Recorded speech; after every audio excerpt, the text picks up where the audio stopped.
आज हम आपकी बात करा रहे हैं जनपद गाजियाबाद तहसील मोदीनगर के विजयनगर स्थित मदरसा फैजुल कुरान के जिम्मेदार मौलाना मोहम्मद खालिद से, जो मदरसे में लगभग 17 वर्षों से अपनी खिदमत देकर जिम्मेदारी निभा रहे हैं। यह मदरसा हरमुखपुरी गेट नंबर 2 से अंदर जाकर रेलवे फाटक के पास स्थित है, जो मौलाना खालिद की अगुवाई में चल रहा है। मौलाना ने बताया कि विजयनगर के लोग मदरसे में बखूबी अपनी जिम्मेदारी निभा रहे हैं, जिनके सहयोग से मदरसा दिन दूनी रात चौगनी तरक्की कर रहा है। मदरसा प्रांगण में खूबसूरत मस्जिद भी है, जहां पर विजयनगर के लोग नमाज अदा करते हैं, जिसकी खूबसूरती देखते ही बनती है।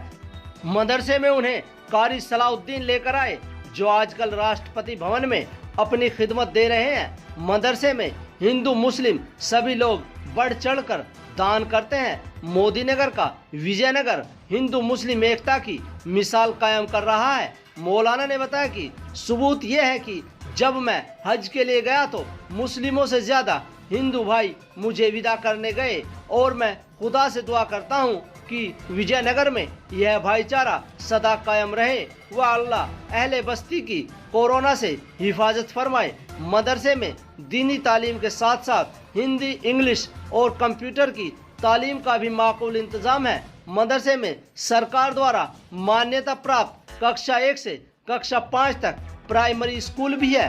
मदरसे में 7 लोग खिदमत दे रहे हैं, जिनमें 3 मौलाना, 3 मास्टर व 1 सफाई कर्मचारी है।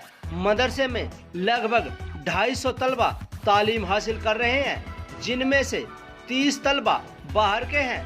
मौलाना की सरपरस्ती में मदरसा खूब तरक्की कर रहा है। मदरसे में हर साल 2-3 हाफिज हो जाते हैं। केटी लाइव न्यूज के लिए देखते रहिए साजिद हसन के साथ हसन खान की रिपोर्ट। जैसे कि केटी लाइव न्यूज के जरिए हम समय समय पर तरह तरह की चीज़ें दिखाते रहते हैं, उसी कड़ी में आज हम आए हैं जनपद गाजियाबाद के मोदीनगर स्थित विजयनगर में, जहां पर मदरसा फैजुल कुरान के नाम से एक मदरसा चल रहा है, जिसके ज़िम्मेदार हैं, जिनसे हम बात कराने जा रहे हैं केटी लाइव न्यूज़ के जरिए। सर, आपका नाम?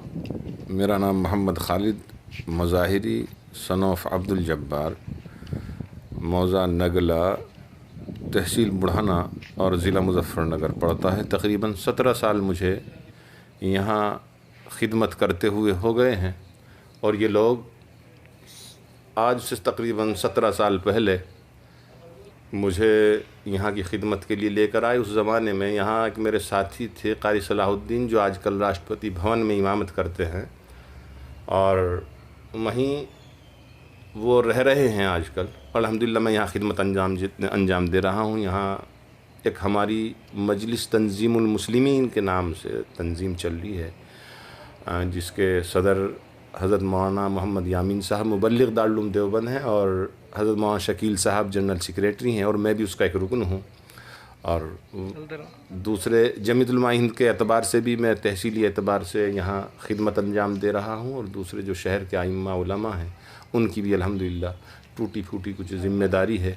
इसके अलावा अल्हम्दुलिल्लाह गाहे गाहे कभी भी, चाहे वो सीए का मामला रहा हो, या बाबरी मस्जिद का मामला रहा हो, या अब कोविड-19 जो चल रहा है, हम अल्हम्दुलिल्लाह प्रशासन के साथ कंधे से कंधा मिलाकर यहाँ काम करते हैं, और खुदा का शुक्र है इस वक्त में हमारी, जैसा कि यहाँ शिव शक्ति तंजीम काम कर रही है, और गुरुद्वारा जो सोसाइटी है वो भी काम कर रही है, और खादिम कमेटी काम कर रही है, तंजीम नौजवां एक सोसाइटी वो काम कर रही है। इसी तरीके से हमारी फैज़ सेवा समिति के नाम से भी एक कमेटी गठित है, और जो यहाँ गरीबों, मुफलिसों, नादारों को इस वक्त में जो है वितरण कर रही है, उनकी खिदमत कर रही है, जो भी जिससे बन रहा है काम कर रहे हैं। जैसे कि रमज़ान का महीना चल रहा है, तो रमज़ान में जैसे ज़कात वगैरह देते हैं, तो आप जैसे अभी एक प्रचार किया जा रहा है कि आप नए कपड़े ना बनाएं, गरीबों की मदद करें, तो उसके लिए आप क्या कहना चाहेंगे? देखो, ये तो जो बात चल रही है बहुत अच्छी बात है, और हम हर साल बहुत ख़र्च करते थे, और अच्छा लिबास और अच्छे कपड़े, तमाम चीज़ें अच्छी होती थी, लेकिन हर साल हमारे लिए तमाम इबादत गाहों के, और ख़ालिस मुसलमान नहीं बल्कि हर तबके के लिए तमाम इबादत गाहों के, चाहे वो मस्जिद हों, मंदिर हों, गुरुद्वारे हों, चर्च हों, सब जगह तालाबंदी है, कुफ्र लगे हुए हैं। और जब हमारे लिए उनके दरवाज़े नहीं खुल रहे तो हम समझते हैं कि ऐसे वक्त में हम जो खुशी का इजहार हम किस नौइयत से करेंगे, हम हमारी समझ से ये परे है। अलबत्ता हाँ, जो हमारा जो ईद पर ख़र्च होने वाला है, हम इस वक्त में गरीब, मुफलिस, नादार, जिन लोगों के पास खाने के लिए नहीं है, दवाइयों तक के लिए पैसे नहीं हैं, आज वो लोग तमाम सड़कों पर हैं, बहुत मजबूर, लाचार, बेबस हैं। अगर हमारे पास कुछ है इस वक्त में तो वो है कि हमारे पास एक खिदमत का मौका है कि हम गरीबों की खिदमत करें, उस पैसे को अपने को महफूज रखें और गरीब मुफलिसों की ऐसे वक्त में मदद करें। चाहे ज़कात के एतबार से करें, फ़ितरे के एतबार से करें, सदक़े के एतबार से करें, जिस नौइयत से भी उनकी हमें खिदमत करनी है और मुल्क की और अपने गरीबों की, पड़ोसियों की हिफाजत करनी है और ख़िदमत में कोई भेदभाव नहीं करना है। चाहे हमारे पड़ोस में रहने वाला कोई हिंदू भाई हो, सिख भाई हो, ईसाई हो, चाहे मुसलमान हो, हमें तो इंसानियत के, मानवता के नाते उसकी मदद करनी है कि हमें जो है इंसानियत का पैगाम देना है।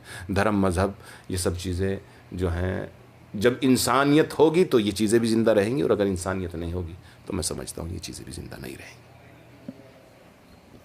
जैसे कि अब जो माहौल चल रहा है कोरोना का, तो उसमें आप जो मुस्लिम समाज के लोग हैं उनके लिए क्या कहना चाहेंगे? मैं तो उनसे यही दरख्वास्त करूँगा कि ईद के मौके पर बाज़ारों में न जाएं। हो सकता है कि तुम मुतासिर हो कि तुमसे किसी को बीमारी लग जाए या किसी की बीमारी तुमको लग जाए और तुम उसको घर में लेकर आओ और अपने बच्चों में लेकर आओ, अपने पड़ोसियों में लेकर आओ, अपने शहर में लेकर आओ, तो मैं समझता हूँ कि तुम एक मौत को और एक ऐसी चीज़ को अपने घर में लेकर आ रहे हो जो तमाम महल्ले वालों के लिए और घर वालों के लिए और मुल्क के लिए एक बहुत महामारी का सबब बनेगी। तो हमें उससे बचना है और अपने आप को, अपने महल्ले को बचाना है। मैं यही दरख्वास्त करूँगा। जैसे कि आप मदरसा चला रहे हैं और काफ़ी भारत में मदरसे चल रहे हैं, तो जैसे कि अब इमदाद का, चंदे का तो कोई सवाल ही नहीं उठता। तो जैसे कि कुछ उस्ताद वगैरह हैं, तो वो किस तरह से अपने जो खुद को किस तरह से मेंटेन करें, उनके लिए कुछ संदेश देना चाहते हैं? जी, ये आपने बहुत अच्छी बात पूछी है। देखो, इस वक्त तमाम दुनिया इस बीमारी से जूझ रही है और हमारे मुल्क में भी ऐसे पैर इसने पसार लिए हैं कि कोई इदारा और जो कोई फैक्ट्री, कोई कंपनी, किसी के भी वर्कर इससे महफूज नहीं है। तो जैसा कि हुकूमत की जानिब से भी ये गाइडलाइन दी गई है कि आप ऐसे वक्त में जो आपके यहाँ वर्कर हैं, खादिम हैं, काम करने वाले हैं, तो मेरी दरख्वास्त है तमाम मदरसे के ज़िम्मेदारान से कि ऐसे वक्त में जो आपके यहाँ काम करने वाले हजरात हैं उनको आप पूरा न सही तो कम से कम निस्फ़ यानी आधा वजीफ़ा तो दें। और जो आइम्मा उलमा इस वक्त में आपके यहाँ खिदमत कर रहे हैं, आप उनकी ज़्यादा से ज़्यादा, चूँकि और सालों में तो चूँकि सभी लोग खिदमत करते थे, लेकिन इस वक्त में चुनिंदा लोग खिदमत कर पाएंगे क्योंकि सब के पास ये चीज़ें नहीं हैं। हर एक मोहताज है, सब ज़रूरतमंद हैं। तो ऐसे वक्त में मैं कहता हूँ कि शायद इमामों की और जो उलमा इकराम है उनकी भी हमको ज़्यादा से ज़्यादा खिदमत करनी चाहिए। मेरा तंजीमुल मुस्लिमीन अल हिंद से जुड़े हो, तो तंजीमुल मुस्लिमीन अल हिंद क्या समाज को जो क्या संदेश देती है, उसके ज़रिए आप क्या कहना चाहते हैं? ये तो सवाल आपने बहुत अच्छा किया है। ऐसे वक्त में आप देख रहे हैं कि जो शादियां, निकाह हो रहे हैं, आप सुन भी रहे हो ख़बरों में कि 4 आदमी, 3 आदमी, 2 आदमी शरीक हो रहे हैं। और ये पैगाम हम तकरीबन जब से हमारी ये तंजीम वजूद में आई है, तंजीम अल हिंद, हम उसी वक्त से कह रहे हैं कि भाई कम से कम लोग शादी में शरीक हों, कम से कम ख़र्च हों, खड़े होकर खाना ना खाएँ, बैठ कर खाएँ, एक इंसानियत का पैगाम दें ताकि गरीबों की लड़कियाँ भी जो है रुखसत हो सकें, उनके घर भी आबाद हो सकें। ये हमारे तंजीमुल मुस्लिमीन अल हिंद का पैगाम है बाकायदा। जैसे कि आप विजयनगर में रह रहे हो और ये काफ़ी संख्या में जो मुस्लिम कम है यहाँ पर, और यहाँ हिंदू मुस्लिम भाईचारे का क्या आप कैसा लगता है? आप जो यहाँ रह रहे हो, किस तरह से आप के साथ यहाँ लोग पेश आते हैं? जनाब, मुझे तो यहाँ 17 साल हो गए। मैं कितने प्यार और मोहब्बत से यहाँ लोग मेरे साथ रह रहे हैं। मैं सन 2013 में, उस वक़्त हालात मुतासिर कुन थे, मैं हज के लिए गया था। तो जब मैं यहाँ से और रोड हाईवे तक गया तो मुझे छोड़ काने के लिए मेरे मुस्लिम लोगों से ज़्यादा मेरे हिंदू भाई मेरे साथ थे। तकरीबन 150 आदमियों में 100 लोग मेरे हिंदू भाई थे जो मुझे वहाँ तक रुखसत करने के लिए, छोड़ने के लिए गए। तो मुझे हिंदुओं का बहुत प्यार है। मुझे आप देखते हैं कि जो मेरी व्हाट्सएप और जो है फेसबुक पर भी इस पर मेरे जो साधु संत लोग हैं मैं उनके हमेशा साथ रहता हूँ, वो मेरे साथ रहते हैं। जो यहाँ के हमारे हिंदू भाई हैं, कोई प्रोग्राम ऐसा नहीं जिनमें मैं शरीक न रहता हूँ अल्हम्दुलिल्लाह। और मुझे तो बहुत प्यार, और यहाँ कभी कोई इस तरह की चीज़ सामने नहीं आई। और खुदा करें, ईश्वर से ये प्रार्थना और दुआ करते हैं अल्लाह से, यार कभी इस तरह की बात ना हो। जैसे कि रमज़ान चल रहे हैं और रमज़ान में इस्लाम धर्म में जो मेन रुकन है एक ज़कात भी है, तो ज़कात के बारे में आप क्या कहना चाहेंगे? देखो, जो लोग ज़कात निकालते हैं हालात से मुतासिर होकर वो ये ना सोचें, बल्कि वो ज़कात निकालें। और जिस तरीके से मदरसों की वो खिदमत करते थे, दारुल की, मुदारुल की, या जो छोटे बड़े इदारे हैं हमारे यहाँ भी खिदमत करते थे, वो अपनी खिदमत जारी रखें, वो खिदमत करें जैसा भी उनका मौका हो। देखो, ज़कात एक अलग चीज़ है। ज़कात तो पैसे के ऊपर होता है कि हमें 2.5% अदा करना है। अलबत्ता फ़ितरा तकरीबन शहरी एतबार से, देहात के एतबार से 35 रुपये और शहर के एतबार से 40 रुपये फ़ी मेंबर दिया जाएगा। लेकिन इस बार जो इदारों से और जो हमें मालूम हो रहा है वो तकरीबन 50 रुपये की हम दरख्वास्त करेंगे सभी से कि वो 50 रुपये के एतबार से हर फ़र्द खिदमत करे और गरीबों की ज़्यादा से ज़्यादा खिदमत करे। बस मेरा तो यही पैगाम है। जैसे कि आपका मदरसा काफ़ी पुराना लग रहा है देखने में, और जो बिल्डिंग है काफ़ी जर्जर हालत में है, तो उसके लिए आप जो हमारे दर्शक हैं उनके लिए कुछ संदेश देना चाहेंगे? भाई, असल में इस वक्त तो हालात ही कि ज़िंदगी को ढूंढने में ज़िंदगी जाती रही और ऐसे घेरे हैं गमों ने, हर खुशी जाती रही। बहरहाल मुल्क के अगर हालात और दुनिया के आलम के हालात दुरुस्त होंगे, और अल्लाह इस जल्द से जल्द, मैं दुआ करूँगा, आप भी दुआ करें, और मेरी मुल्क के तमाम लोगों से दरख्वास्त है कि इस वक्त में वो अल्लाह से दुआ करें, तौबा करें, इस्तग़फ़ार करें। और बहुत कीमती वक्त है, बहुत कीमती महीना है।